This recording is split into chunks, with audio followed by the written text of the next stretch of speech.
Pandemi COVID-19 merupakan krisis kesehatan yang dampaknya memunculkan masalah ekonomi, sosial, dan politik. Selain itu, penanganan di tengah ketidakpastian ini memiliki potensi menimbulkan ketidakpercayaan masyarakat kepada pemerintah dalam mengatasi pandemi COVID-19. Pandemi COVID-19 di Indonesia sudah memasuki bulan ke-6. Sejumlah langkah pencegahan dan penanganan diterapkan pemerintah. Namun sejumlah langkah ini tidak juga menurunkan jumlah positif dan kematian akibat COVID-19. Presiden Joko Widodo membentuk gugus tugas penanganan COVID-19 yang dipimpin Kepala Badan Nasional Penanggulangan Bencana Nasional atau BNPB, Doni Monardo. Gugus tugas ini dibubarkan. Kemudian dibentuklah Satgas Penanganan COVID yang tetap dikomandoi Doni Monardo.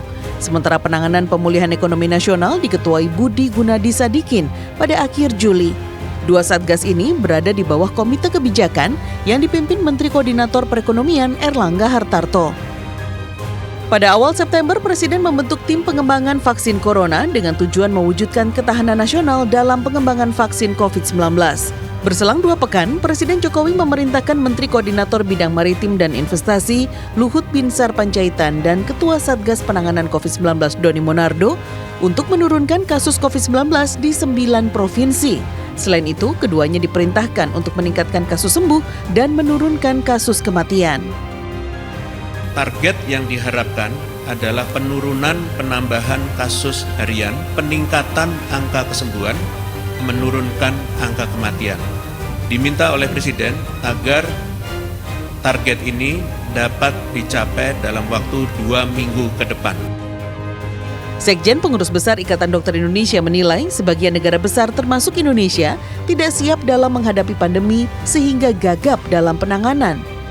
Menurutnya, dalam mengatasi pandemi bukan hanya sosok kepemimpinan saja yang diperlukan, namun juga kemampuan dalam membuat perencanaan penanganan hingga pelaksanaan dari pemerintah yang kemudian dilaksanakan seluruh elemen yang menjadi tulang punggung penanganan.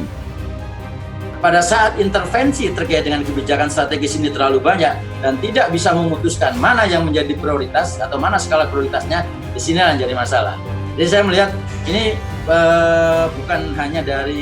bukan problem di krisis kepemimpinannya, tapi pengambilan keputusan yang kemudian, mohon maaf, bisa saya katakan intervensi yang terlalu banyak dan belum bisa mengambil skala prioritas. Dan satu lagi adalah bagaimana kita memahami secara futuristik.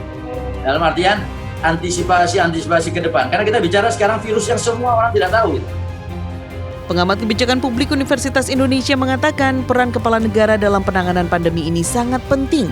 Krisis yang bermula pada bidang kesehatan, kemudian berdampak pada bidang ekonomi dan sosial, serta memiliki potensi krisis kepemimpinan.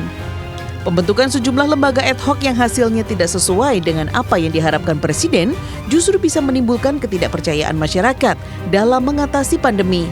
Selain sinergitas antara pemerintah pusat dan daerah, meningkatkan kapasitas kepala daerah menjadi penting sebagai ujung tombak pemerintah pusat. Jadi kalau dikatakan apakah Indonesia mengalami krisis kepemimpinan berkenaan dengan COVID-19? Ya, dan ini seluruh dunia. Mengapa seperti ini? Karena yang namanya COVID tidak tahu betul bagaimana mengatasinya, bahkan tidak tahu bagaimana kebijakannya, dan bahkan tidak tahu bagaimana mengkomunikasikan kebijakan tadi. Sehingga yang menjadi isu sekarang adalah bagaimana kemudian kita membantu penguatan kepemimpinan yang ada agar tidak terjadi yang namanya kesenjangan leadership di sini. Terkait strategi penanganan pandemi COVID-19, Presiden Joko Widodo dalam beberapa kesempatan memastikan penanganan kesehatan akan diutamakan.